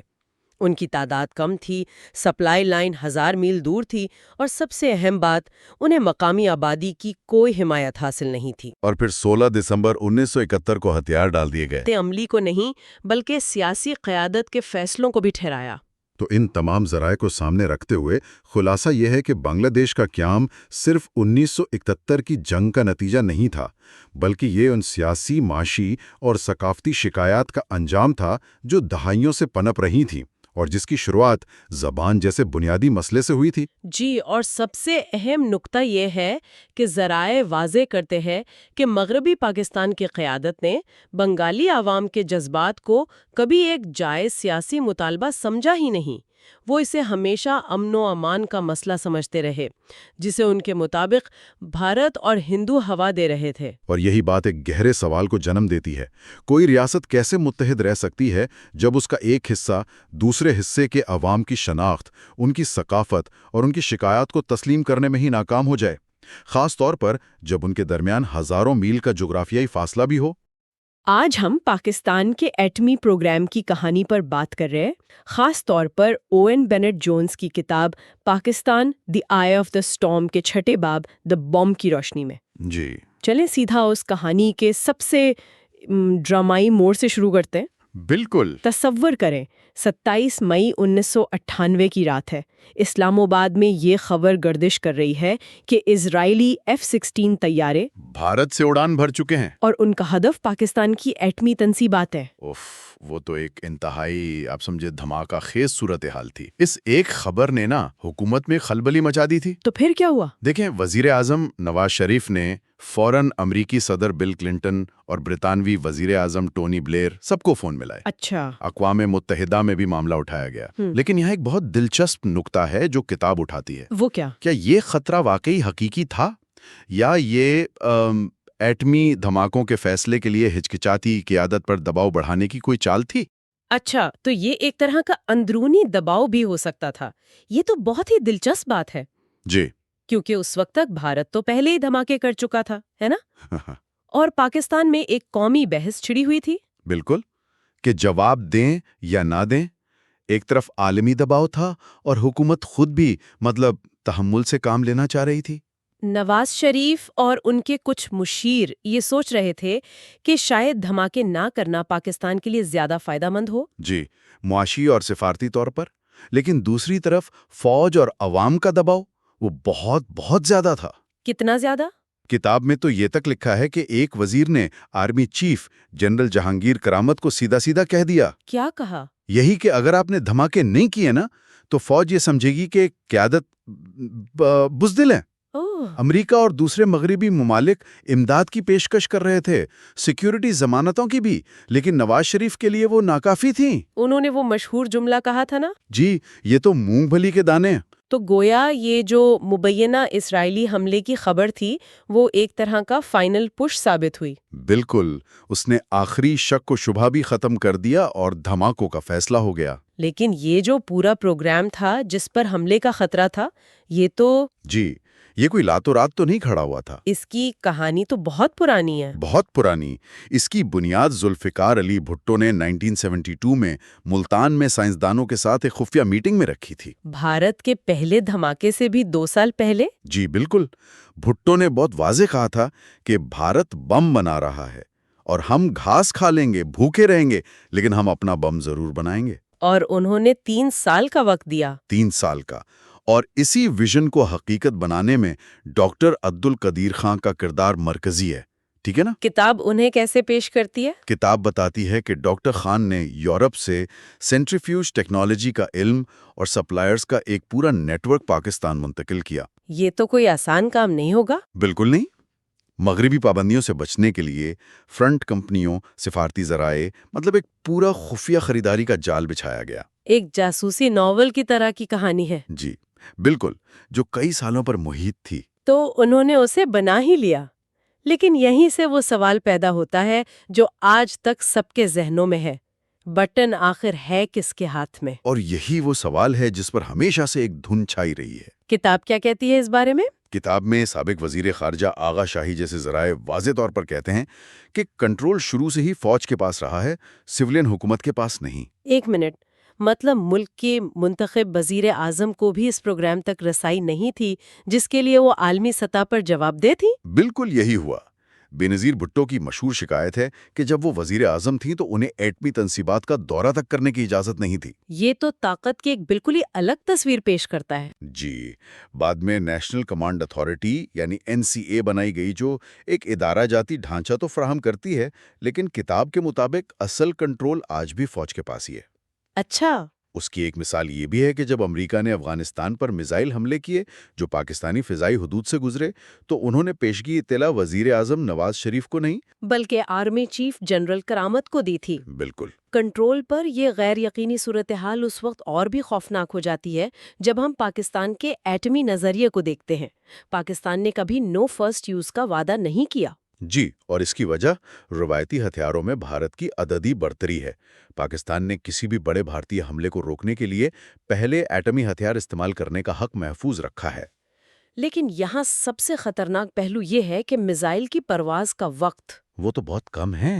صرف 3 سے 10 منٹ۔ یہ ایک ہیئر ٹریگر الرٹ کی صورتحال پیدا کرتا ہے جہاں غلط فہمی کی بنیاد پر جنگ چھڑنے کا خطرہ بہت بہت زیادہ ہے۔ کتاب میں سرد جنگ کی وہ مشہور مثال بھی ہے نا، جہاں امریکی کمپیوٹر نے ہنسوں کے ایک غول کو سوویت میزائلوں کا حملہ سمجھ لیا تھا۔ بالکل، اور سوچیں وہاں فیصلہ کرنے اور تصدیق کرنے کے لیے شاید 20-25 منٹ تھے، اور یہاں صرف 3 منٹ ہے۔ اس 3 منٹ میں آپ کیا تصدیق کریں گے اور کیا فیصلہ لیں گے؟ یہ واقعی رونگٹے کھڑے کر دینے والی صورتحال ہے۔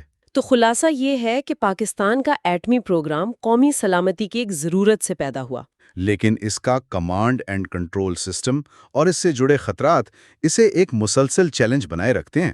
یہ گفتگو ہمیں ایک بنیادی سوال پر لا کھڑا کرتی ہے۔ جب جدید ترین ٹیکنالوجی، گہری علاقائی دشمنی اور غلط فہمی کی صفر گنجائش ہو، تو کیا یہ ہتھیار واقعی سلامتی کی ضمانت ہیں یا خود ایک مستقل خطرہ بن جاتے ہیں؟ پاکستان کی کہانی میں نا ایک بہت گہرا تضاد ہے۔ ملک بنا تو ایک جمہوری خواب کے ساتھ تھا، لیکن اس کی آدھی سے زیادہ تاریخ فوجی حکمرانی کی نظر ہو گئی۔ آج ہم اسی پیچیدہ سفر کا جائزہ لے رہے ہیں اور ہماری رہنمائی کر رہی ہے کتاب پاکستان طوفان کی آنکھ میں کا 7واں باب، جمہوریت۔ تو سوال یہ ہے کہ اس ملک میں جمہوریت کی جڑیں مضبوط کیوں نہیں ہو سکیں؟ بالکل، اور یہ بھی کہ سیاستدانوں اور فوج کے درمیان طاقت کی یہ جو کشمکش ہے یہ آخر شروع کہاں سے ہوئی؟ کتاب کے مطابق اس کی بنیادیں ملک کے بالکل ابتدائی سالوں میں ہی رکھ دی گئی تھیں۔ جی، اور یہ ایک بہت اہم نقطہ ہے کیونکہ یہیں سے طاقت کا توازن بگڑنا شروع ہوا۔ بانی پاکستان محمد علی جناح کے ہاتھوں میں جو تمام اختیارات تھے، شاید اس وقت کی ایک مجبوری ہوگی۔ جی، ضرورت تھی، لیکن اس نے ایک ایسی مثال قائم کر دی کہ طاقت کا مرکز ایک ہی شخص کو ہونا چاہیے، اور جب وہ نہیں رہے تو ایک بہت بڑا خلا پیدا ہو گیا۔ اور اس خلا کو سیاسی عدم استحکام نے مزید گہرا کر دیا۔ آپ سوچیں، پہلے 10 سال میں 7 وزیر اعظم، 7 وزرائے اعظم بدلے گئے۔ مطلب اوسطاً ہر 1.5 سال میں ایک نئی حکومت، تو ایسے میں ملک اپنی سمت کیسے طے کر سکتا ہے؟ تو اس ساری بھاگ دوڑ کا فائدہ ان اداروں نے اٹھایا جو منظم تھے، یعنی بیوروکریسی اور فوج۔ اچھا، اور کتاب میں 1953 کے لاہور فسادات کا بھی ذکر ہے نا؟ جی، خاص ذکر ہے جب احمدی مخالف ہنگاموں پر قابو پانے کے لیے فوج کو بلایا گیا۔ یہ وہ پہلا موقع تھا جب فوج نے ایک سیاسی بحران حل کر کے اپنی اہلیت کا، آپ کہہ لیں کہ، سکہ جمایا۔ تو ابتدائی سالوں میں اداروں نے سیاسی خلا کو پر کیا، لیکن پھر ایک ایسی شخصیت ابھری جس نے اس پورے ڈھانچے کو اپنی کرشماتی طاقت سے چیلنج کیا۔ ذوالفقار علی بھٹو، ایک انتہائی ذہین اور مقبول رہنما، لیکن کتاب کہتی ہے کہ ان کا دور بھی تضادات سے بھرا تھا۔ اور یہاں کتاب ایک بہت اہم پیٹرن کی نشاندہی کرتی ہے۔ دیکھیں، بھٹو نے ہر اس ادارے کو کمزور کیا جو ان کی طاقت کو چیلنج کر سکتا تھا، چاہے وہ غیر جانبدار سول سروس ہو یا بلوچستان کی منتخب صوبائی حکومت۔ یعنی ایک ون مین شو قائم کرنے کی کوشش تھی۔ بالکل، لیکن اس کا نتیجہ یہ نکلا کہ جب 1977 کے انتخابات میں دھاندلی کے الزامات لگے اور وہ خود کمزور ہوئے تو انہیں بچانے کے لیے کوئی ادارہ موجود ہی نہیں تھا۔ بھٹو کے دور کے اختتام پھر ایک فوجی آمریت پر ہوا، لیکن جب جمہوریت واپس آئی تو کیا سبق سیکھا گیا؟ کتاب کے مطابق تو 90 کی دہائی میں ہم نے وہی پرانی غلطیاں دہراتے ہوئے دیکھیں۔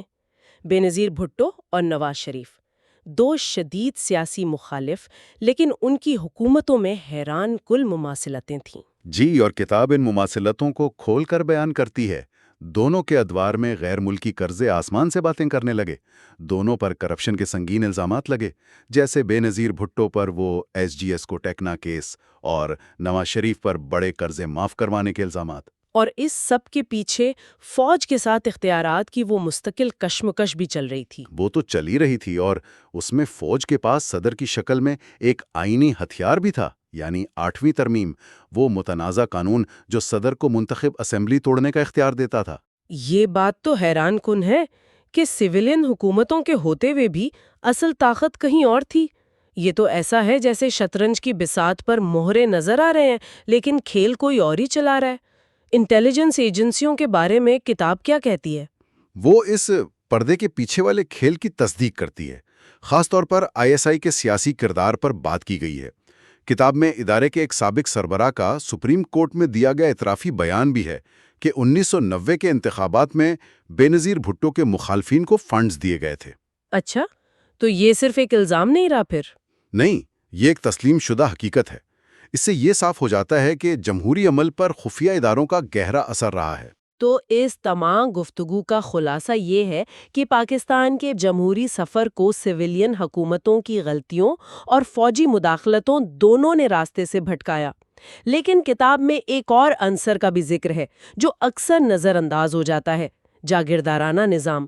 تو جاتے جاتے ایک سوال سوچنے کے لیے چھوڑ جاتے ہیں، کیا پاکستان میں جمہوریت کی ناکامی کی اصل وجہ سیاستدانوں کی نااہلی یا فوجی مداخلت سے بھی زیادہ گہری ہے؟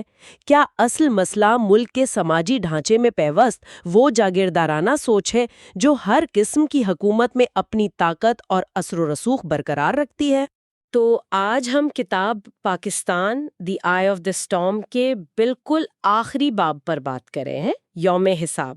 جی، اور اس باب کا آغاز بہت ہی طاقتور قول سے ہوتا ہے۔ محمد علی جناح کا قول کہ پاکستان قائم رہنے کے لیے بنا ہے، لیکن کتاب فوراً ہی ہمیں جنرل مشرف کے دور کی حقیقت دکھاتی ہے۔ بالکل۔ تو آج کی ہماری گفتگو کا مرکزی سوال یہی ہے کہ کیا مشرف کا دور واقعی کوئی نئی شروعات تھی یا یہ بس آپ کہہ لیں پرانی پالیسیوں کا ہی تسلسل تھا؟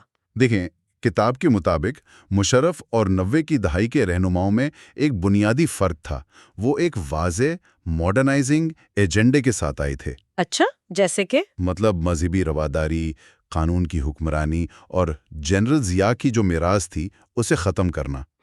اور ان کے پاس ایک بہت بڑا فائدہ بھی تھا، 11 ستمبر کے بعد جو انہیں بین الاقوامی حمایت ملی۔ صحیح، وہ مالی امداد جو پچھلی حکومتوں کو کبھی نصیب نہیں ہوئی۔ بالکل، تو ان کے پاس ویژن بھی تھا اور وسائل بھی۔ تو پھر عملی طور پر اس کا نتیجہ کیا نکلا؟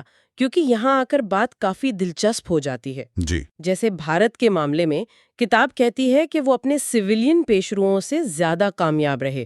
ایسا کیوں؟ اس کی وجہ سادہ ہے۔ ایک فوجی حکمران ہونے کے ناطے انہیں وہ رکاوٹیں نہیں تھیں جو بے نظیر یا نواز شریف کو فوج کی طرف سے پیش آتی تھی۔ اچھا، تو وہ آزادانہ فیصلے کر سکتے تھے۔ جی، نہ صرف انہوں نے بھارت سے مذاکرات کیے بلکہ ایک اور بڑا قدم اٹھایا۔ اور وہ کیا تھا؟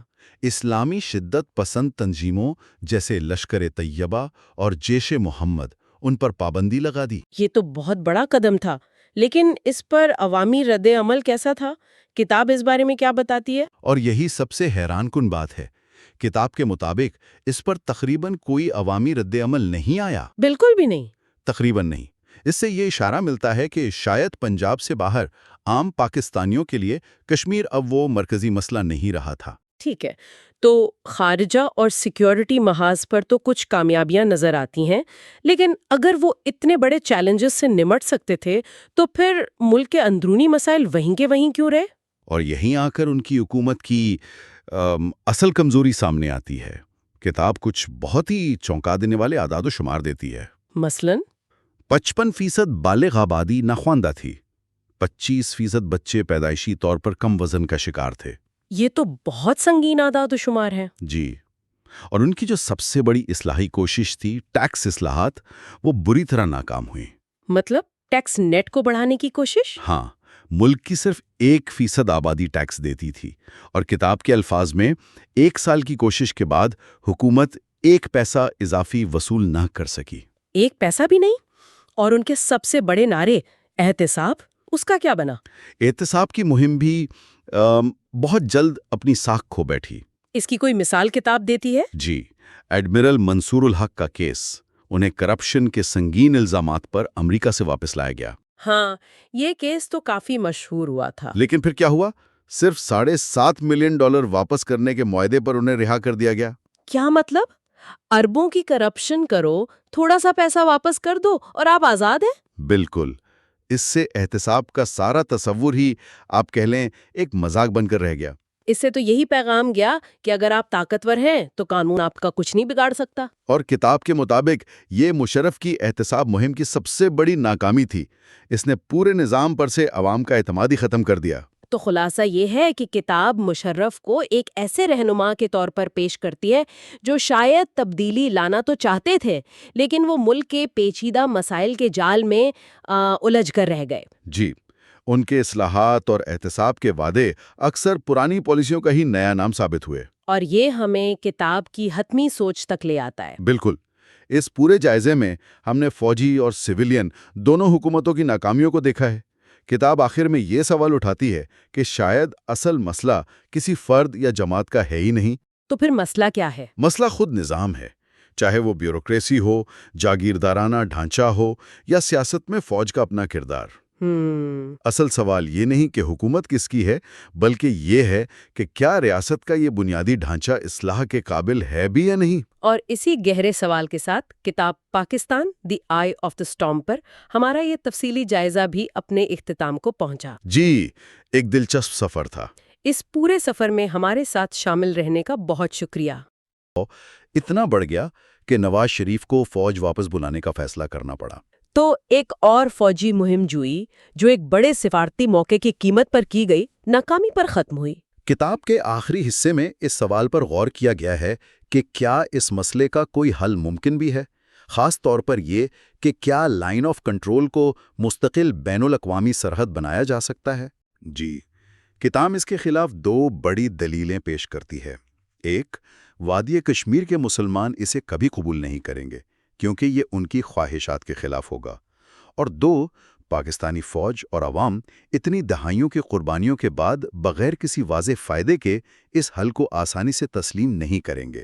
یہ ایک قومی انا کا مسئلہ بھی بن چکا ہے۔ لیکن کیا اس کے حق میں بھی کوئی دلائل ہیں؟ ہاں، کتاب اس کا بھی ذکر کرتی ہے۔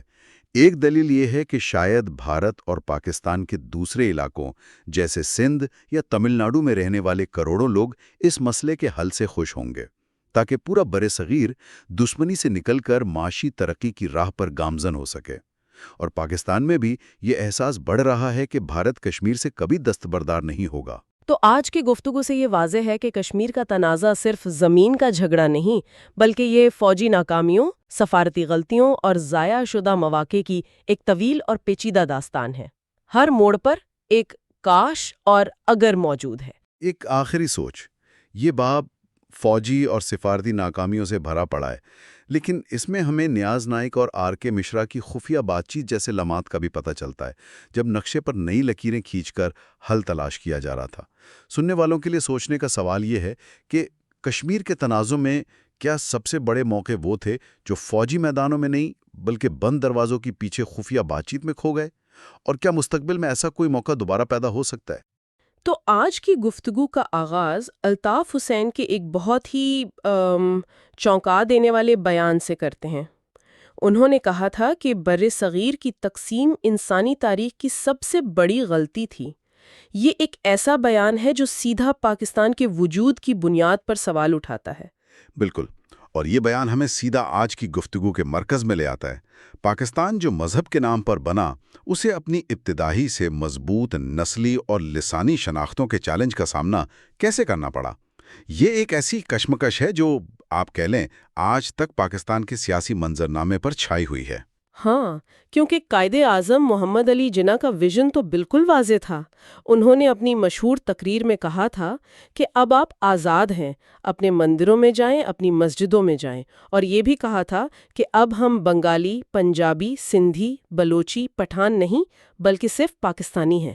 لیکن زمینی حقیقت ہمیشہ ہمیشہ اس کے برعکس رہی ہے۔ جی، ویژن اپنی جگہ، لیکن حقیقت یہ تھی کہ یہ تمام شناختیں صدیوں پرانی تھیں۔ ایک نئے ملک کے بننے سے وہ راتوں رات ختم نہیں ہو سکتی تھیں، اور اسی لیے صوبائی اور نسلی احساسات کو ہمیشہ مرکزی ریاست نے اپنے لیے ایک خطرے کے طور پر دیکھا ہے۔ اسی لیے آج ہم پاکستان کے اندر موجود مختلف قوم پرست تحریکوں کا گہرائی میں جائزہ لیں گے، جیسا کہ ہمارے ماخذ میں بیان کیا گیا ہے۔ خاص طور پر سندھ میں مہاجر قوم پرستی، بلوچ، پشتون اور سرائکی قوم پرستی کی پیچیدگیوں کو سمجھنے کی کوشش کریں گے۔ تو چلیں اسی کو ذرا تفصیل سے سمجھتے ہیں۔ شروعات مہاجروں کی کہانی سے کرتے ہیں۔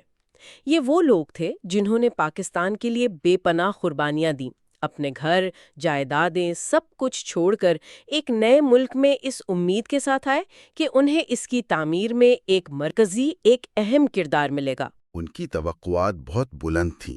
وہ خود کو پاکستان کی تخلیق کا ہراول دستہ، مطلب وین گارڈ سمجھتے تھے۔ خاص طور پر وہ جو متحدہ صوبہ جات یعنی یو پی سے آئے تھے، جو مسلم لیگ کا گھر تھا۔ لیکن یہاں پہنچ کر انہیں ایک بالکل مختلف حقیقت کا سامنا کرنا پڑا۔ مہاجروں اور مقامی سندھی آبادی کے درمیان بہت جلد کشیدگی پیدا ہو گئی۔ اچھا، اس کشیدگی کے وجوہات کیا تھیں؟ کیا یہ صرف ثقافتی فرق تھا؟ دیکھیں، ثقافتی اور لسانی فرق تو تھے ہی، لیکن اصل مسئلہ وسائل اور طاقت کا تھا۔ مہاجر تعلیم یافتہ تھے اور انہیں بیوروکریسی میں فوراً نمائندگی مل گئی۔ انہوں نے کراچی جیسے شہری مراکز پر غلبہ حاصل کر لیا۔ اس سے مقامی سندھی آبادی میں یہ احساس پیدا ہوا کہ وہ اپنے ہی صوبے میں پیچھے رہ گئے ہیں۔ اور اسی احساس کو سندھی قوم پرست رہنما جی ایم سید نے آواز دی۔ انہوں نے کہا تھا کہ سندھیوں نے پاکستان کی حمایت اپنی قومی شناخت کے تحفظ کے لیے کی تھی، نہ کہ مہاجر پنجابی استحصالی تسلط قائم کرنے کے لیے۔ یہ بہت سخت الفاظ ہیں۔ جب وہ استحصالی تسلط کہتے ہیں تو اس سے ان کی مراد کیا تھی؟ اس سے ان کی مراد صرف نوکریوں پر قبضہ نہیں تھا، بلکہ ایک احساس تھا کہ ان کی ثقافت اور زبان کو دبایا جا رہا ہے۔ ان کا ماننا تھا کہ سندھ کی معیشت اور سیاست پر باہر سے آئے ہوئے لوگ قابض ہو گئے ہیں، جن میں مہاجر اور پنجابی بیوروکریٹس شامل تھے۔ یہ گہری محرومی کا اظہار تھا۔ لیکن پھر کہانی نے ایک اور موڑ لیا۔ جو مہاجر شروع میں فائدے میں نظر آ رہے تھے، ان میں بھی احساس محرومی پیدا ہونے لگا۔ یہ کیسے ہوا؟ یہاں سے بات بہت دلچسپ ہو جاتی ہے۔ اس کی کئی وجوہات تھیں۔